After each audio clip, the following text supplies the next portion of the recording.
Yeah, that's okay. I'm here to help you get it. Number one, over 40 million people have already voted. Georgia has had record turnout. They would have you believe that no black men at all have voted, and that's just simply not true. So rather than saying, I blame you, how about they say, I will do better? Blaming black voters or blaming black men is no different than blaming the person that got cheated on in the relationship. Perhaps if you just cooked more, I wouldn't have cheated. At the end of the day, it is about who is trying to engage these voters and if they failed. And I want to give you this example. Just bear with me quickly.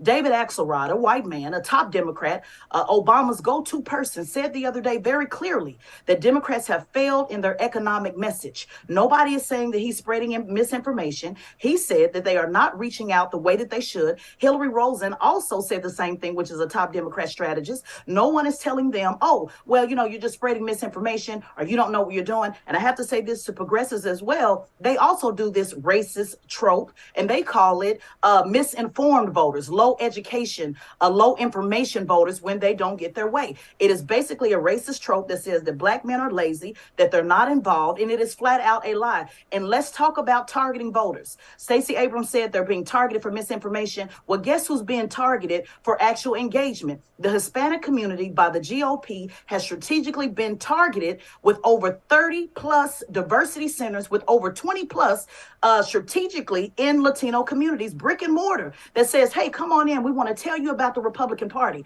And so the response to that from Democrats was, hey, well, we're doing advertisement. So rather than blaming black men, why don't you ask the Democrat Party, why is it that they have not engaged black men or black women, because we do vote together, by the way, and talk about an economic policy that we would adhere to? And so it's a lie. It is a racist trope. It is something that is designed to blame and beat black men with a public scalding when they don't get their damn way. And it has to stop. And I also blame these black pundits who are running with this as well. Misinformation is very strategic. They're not confused.